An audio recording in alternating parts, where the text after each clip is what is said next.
Good morning po. Good morning po sa lahat po ng nakikinig at nanonood sa atin ngayon. Oo. Good morning po. Salamat sa panahon. Yusek, hingi lang kami ng update. Ano na po ang pinakahuling assessment nyo doon po sa ating mga kababayan na naiipit po ngayon dyan sa Middle East dahil po sa patuloy na gulo? Patuloy po yung ating mga government-assisted repatriation. May mga milestones na po tayo o mga nagawa na po na nakikita natin ngayon through the efforts of our one country team approach of DFA, DMW, and OWA. Una-una po, may tulungan na po tayong naitawid mula Israel papuntang Egypt at naka-ready na rin po silang bumalik sa ating bansa ngayong linggo. Meron na rin po tayo mga dumating from government-assisted repatriation from Dubai na itinawid po natin sa Oman at meron din po yung first batch from Doha na dumating na rin po. Ma'am, meron na po ba tayong update kung ilan na po yung bilang ng mga Pilipino na nakauwi na dito at ilan pa po yung mga nagpapakita ng intensyon sa inyo na gusto na rin makauwi dito sa bansa? Ma'am, ang masasagot ko po dyan is yung sa OFWs po na assisted po ng government. Yes Kasi po. marami din po namang nakakauwi na dahil sa, although limited yung operations, meron na pong mga commercial flights ang UAE at saka ang Oman po, no? Through Emirates Airlines po yung sa UAE. Pero yung sa government-assisted repatriation po, ma'am, nasa 100 na po in the past 2 days ang nakabalik. And then, sa nakikita po natin, in the next coming days, mas marami pa pong nakaset na ng mga flight. Oo. Ano pong lugar yung pinakamarami ang gustong umuwi na dito sa Pilipinas? Sa aming po record, ma'am, ito po yung inquiries po na natatanggap namin sa Bahrain, Kuwait at sa UAE po. At sa ngayon, sa Bahrain, sa Kuwait at sa UAE po yan. Sabi niyo po, Dagdag ko na rin po, ma'am, sa Qatar. Sorry, dagdag Oo. ko na rin po yung sa Qatar. Bahrain, Kuwait, sa Qatar, sa Dubai po, kamusta? Ma'am, sa Dubai po, meron po kami mga natatanggap na inquiries.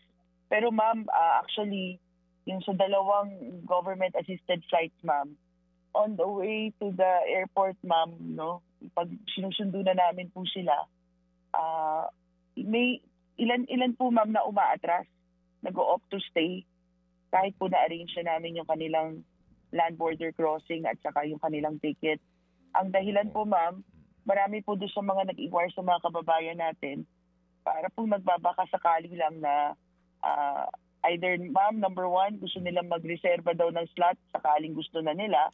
Or number 2, ma'am, may mga iba naman po na sa palagay nila ay nag-normalize na o gumaganda na yung sitwasyon doon sa lugar nila and hindi na po nila tinutuloy yung kanilang request for repatriation.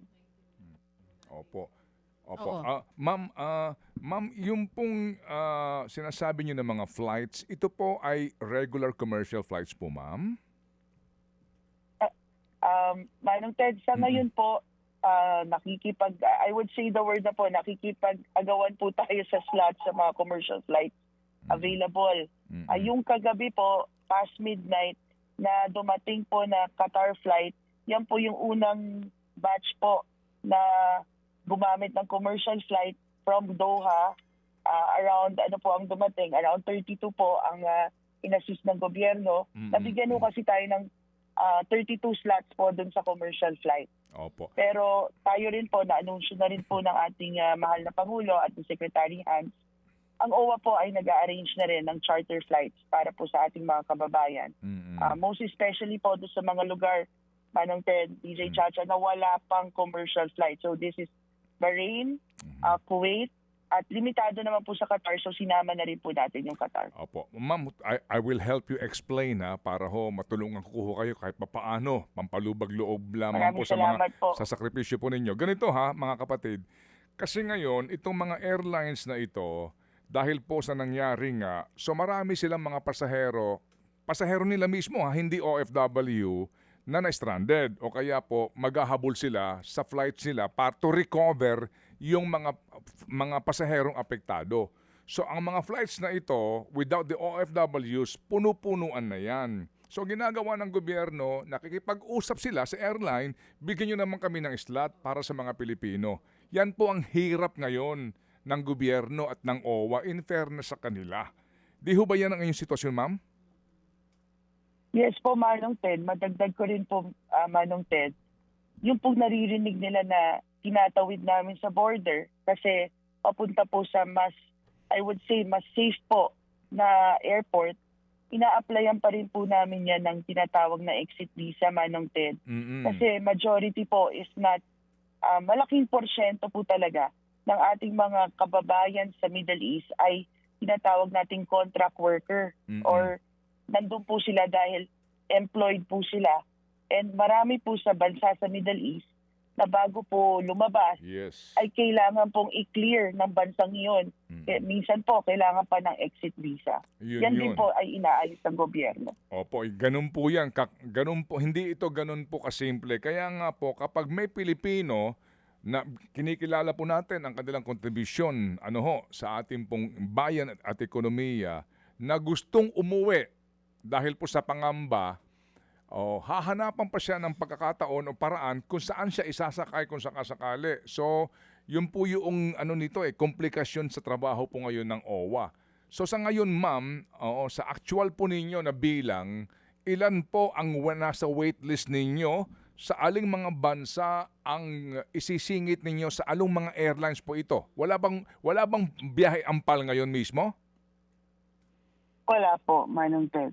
Wala pa po. Although nakikipag-usap po kami sa kanila sa posibilidad ng isang charter flight. Pero yung regular na commercial, wala pa po. Pero Manong Ted, nag-cancela rin kasi sila ng flight.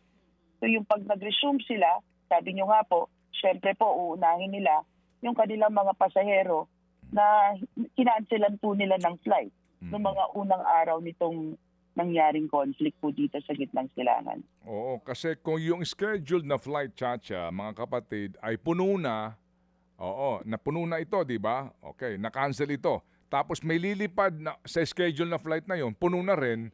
So, paano mo ngayon i-bump off yung mga dapat nakasakay doon? Ay sila ang priority. Sila ang uunahin. Yun Di ang ba? schedule So, na lumipad. ganun po yung problema dyan .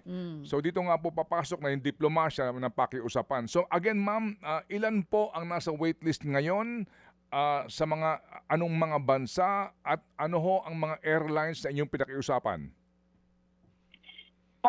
Sa aming tala po, meron po tayong, ito po yung para po mas klaro, ito po ay nasa waitlist dahil sila po ay meron na pong clearance na lumabas ng bansa. Okay.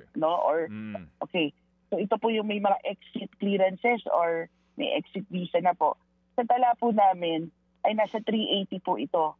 Kaya po nagkaroon na rin ng desisyon, ating matagal naman pong desisyon na yon na mag-charter ng flight. Okay. Ang tanong na lang po dyan ay dahil po sa mga anunsyo pa rin, kahit kaninang umaga po, ay minomonitor din namin ng mga airport operations po, ay kung saang airport po na ito, kung saan po maglaland yung ating pong charter flight. Opo. Ayun, okay. Ma'am, ito po mga sinasabi ninyo na 380 na nasa waitlist na. Nasaan po sila ngayon habang inaantay po nila na makauwi sila dito? So, yung iba po, as I said, nasa Egypt. Yan po yung mga tinawid natin from Israel. Meron din po tayong nasa Saudi Arabia na iba natin pong mga kababayan na tumawid na rin. Meron namang iba po nasa UAE. So, yung pong nasa Qatar, Bahrain, and Kuwait, ma'am, yan po ay awaiting pa ng mga issuance na tinatawag nating transit visa para makatawid po sila. So, they are under the care of the Philippine government. Sila po ba'y nasa hotel o sa isang facility? Maayos po ba yung kanilang kondisyon? Yung iba po are opting to stay in their homes. Ayaw naman po nating pilitin. But most are already in our hotels, designated hotels. Manong Ted, DJ Chacha, hindi lang po naman ang palang nag-cancel. Pati po yung ibang airlines, katulad ng Saudia, nagka-cancel. Alam niyo po, maano ko lang para naman po mabigyan din ng recognition yung ating mga personnel on the ground. Hindi po nagbigay ng hotel yung ibang airlines. Kahit po hindi pa rin po sila nagbigay ng rebooking. Tayo po ang nag-house sa kanila sa hotel. Kahit na po kahit na po ang nagbayad ng ticket nila yung mga sarili nila po, dahil scheduled flight 'yan. ang gobyerno po natin ang nagbabayad ng hotel kasi hindi sila binigyan. Kahit nandoon sila, for example, sa Saudi Arabia or sa ibang lugar kung saan kinancelan sila ng flight. Opo. Ma'am, ano po ang nito, ang another complication kapag nag-charter kayo ng flight, yung pong advisory doon sa airspace ng Middle East. Yan ba kinakailangan munang humingi ng clearance sa anong pong control tower ito? Kasi hindi po ito ganong kadali na magpapalipad ka lang kasi iniiwasan tamaan ka dito ng missile habang nasa papawid. Sisisihin mo din gobyerno. Ba't nyo pinalipad dyan? O, di ba? Alam niyo ho yun? Mahirap itong sitwasyon na ito. Kaya, can you explain that, ma'am? Meron ho bang komplikasyon yon? Medyo komplikado po yan kasi lahat po ng bansa na dadaanan ng eroplano natin, lahat po dapat payagan tayong pumasok sa airspace nila. Bawat bansa po hanggang makarating ng Maynila ay kailangan po. Kaya po kasama natin yung Department of Foreign Affairs, lahat ng embahada natin sa mga bansang dadaanan ng ruta ng ating charter flight ay kakailanganin po magbigay ng clearance. Pati po may tinatawag po tayo na pag po charter flight, Manong Ted, sasabihin mo, okay yung kumbaga kung saan siya lilipad na airport. Pero may tinatawag po tayong alternative airport na kailangan din pong safe din yon. So nakatandem po yan.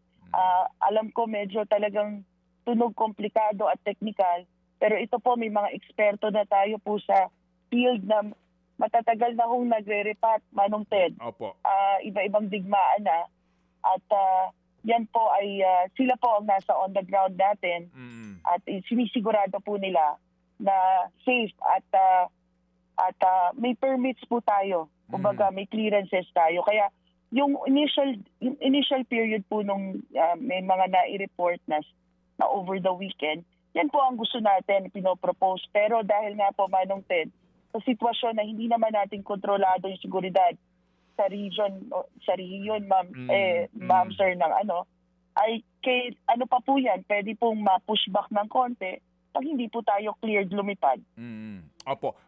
Pero at any time, pag meron na pong mga clearances at klaro na po ang lipad nitong mga eroplanong ito, ilan po ang kaya ng gobyerno? Kasi doon sa bayarin dyan at arrangement po, ito ho ay Philippine Airlines ng mga plane.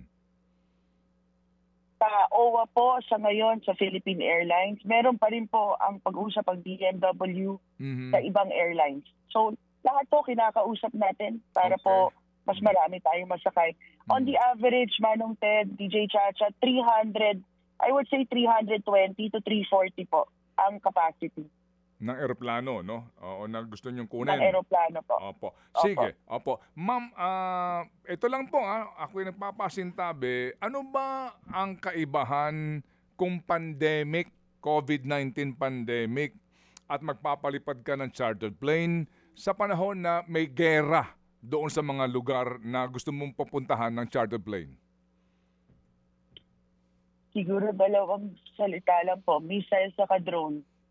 Nung pandemic po, walang missile. Ngayon po, may missile attacks po, Manong Ted. At alam ko may ibang mga kababayan po tayo na sinasabi okay sa lugar nila. Pero patuloy pa rin po yung pag may mga missile attack. Minsan nga po, yung repatriation flight natin from Dubai, yung una po nating government sponsored na mga tickets mula sa Abu Dhabi po natin ng mga OFWs.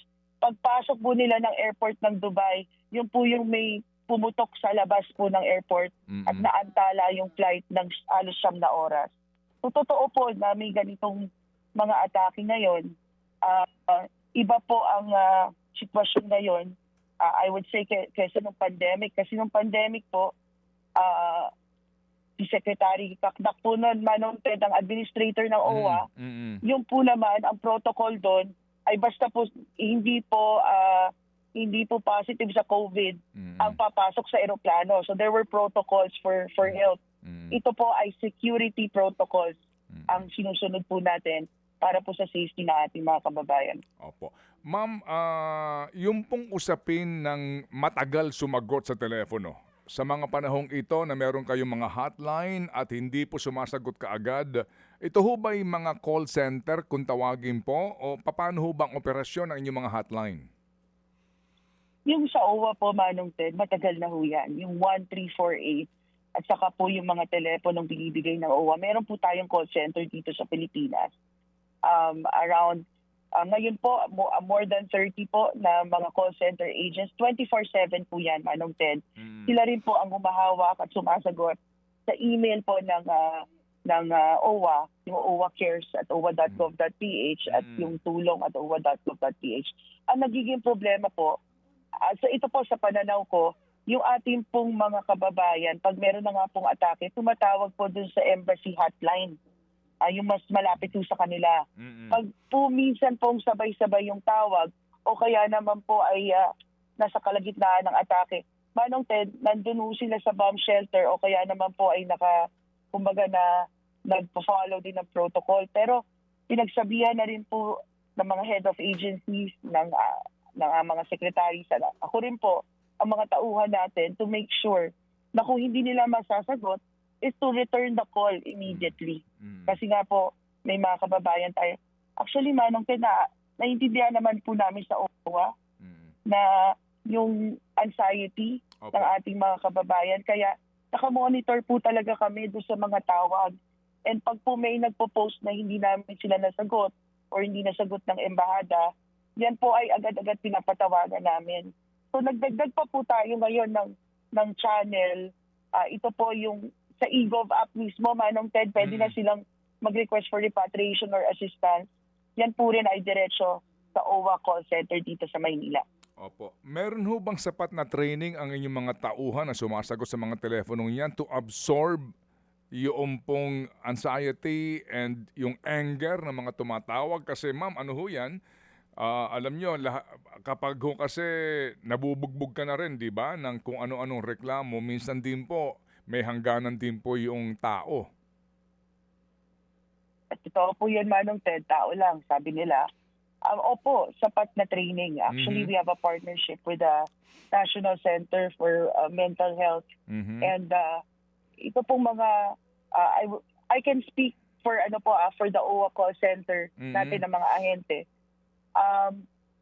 Hindi po bago yung nangyayari ngayon because sila rin po yung sumasagot ng mga tawag ng ating mga kababayan sa mga yung hindi po sa panahon ngayon, no, yung mga humingi po na repatriation request, mga naabuso natin mga kababayan, contract violation. So aminin ko po, Manong Ted, medyo bugbog na nga po, kaya po nagpa-request po agad ako on the I think on the first day pa rin po ng conflict.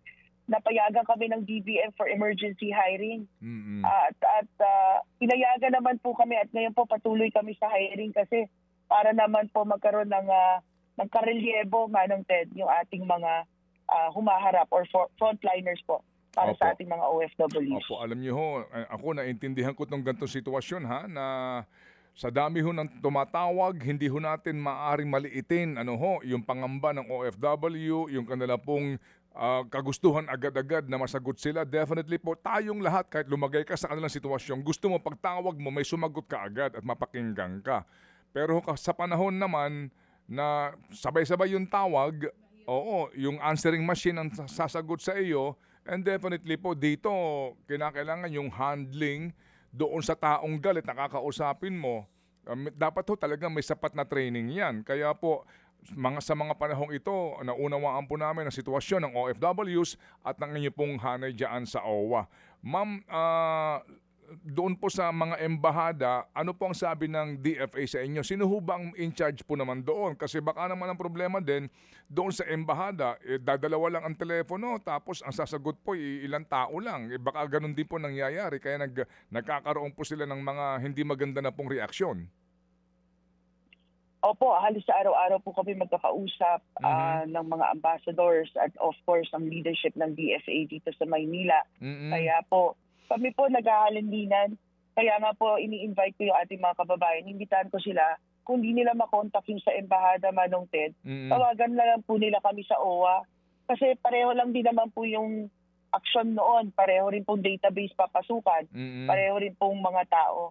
Pero Manong Ted, madagdag ko rin, no, doon sa mga matagal na rin po naman ito at ito po ay alam niyo na aming nire-request on the part of OWA sa on-site po namin ng mga katao. Ngayon pong emergency situation na ganito, kitang-kita po na kasi nagpadala po agad tayo Manong Ted ng rapid response teams.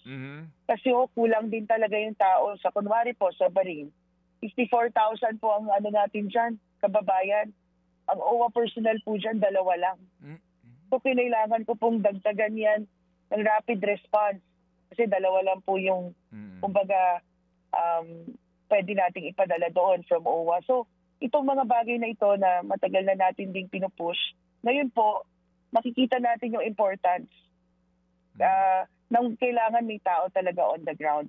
Kasi nga po, kailangan mas maraming tao po dahil mas dumadami na rin po yung mga kababayan natin abroad. Oo nga po. Ma'am, ito lang po, si George Francis Miranda, yung Pinoy po na motorman daw po sa oil tanker, stranded po sa Strait of Hormuz. Meron po ba kayong balita sa kanya?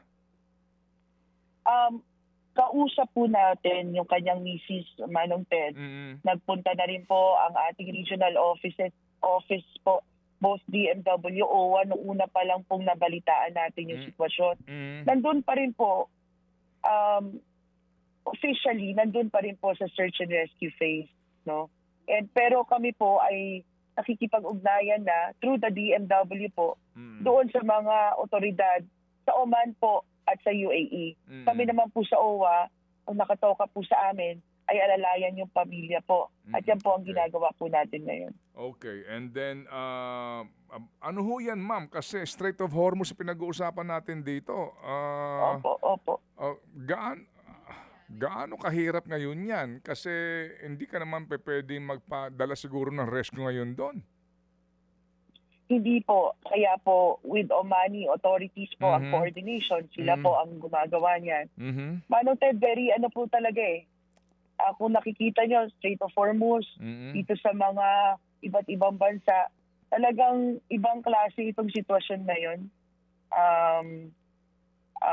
In all fronts, kumbaga, nasusubukan ang ating efforts po, Manong Ted. Pero hindi tayo bibigay, Manong Ted, para sa ating OFWs. Opo. Ma'am, ang inyo pong boses ngayon, ramdam na po namin ang fatigue, no? Ang pagod po ninyo. Sa mga panahong ito, ma'am, kakayanin niyo pa ho ba ngayon physically itong hamon sa inyo? Kasi ngayon po nataon na kayo ang administrador nito, sa pressure po sa inyo at lahat na po din ng mga narinig po natin na hindi magandang salita tungkol po sa OWA at maging sa DFA o maging sa DMW. Manong Ted, kakayanin kasi kailangan po ng tulong ng ating mga kababayan. Actually, yung pong mga bashing na tinitingnan po namin kung saan kami nagkukulang doon. We cannot please everyone, kaya nakafocus po kami sa trabaho, Manong Ted. Ang maganda po sa OWA, hindi bago itong ganitong sitwasyon, ilang biglaan na po ang dinaanan. At bilang administrator po, ang trabaho ko dito is to make sure na yung ating mga personnel are on the ground, na ang resources po at ang budget ay nakaset din, at ang ating mga kababayan po ay mauwi, Manong Ted, at mabigyan ng tulong. So, na lang po, Manong Ted, i-ignore na lang yung mga bashers at focus po sa trabaho. Yun po ang importante ngayon. Opo, sige po. Yusek PY, Godspeed, ma'am, and thank you for your service. Maraming salamat po, Manong Ted, DJ Chacha, at sa lahat po ng ating pong mga nanonood na nakikinig. Mga kapatid, para sa iba pang mga balita at impormasyon, sundan niyo po kami sa X, Instagram, Facebook at syempre sa TikTok, True Network PH. Mag-subscribe din po kayo sa aming YouTube channel, True Network. May website din po tayo, truenetwork.ph. At pwede nyo rin po kaming mapanood sa Channel 19 ng aming True FM TV. Lagi pa rin makinig sa radyo dito po sa 105.9 True FM dahil dito, laging true sa'yo, kapatid. Ito tayo sa totoo, tunay at tapat.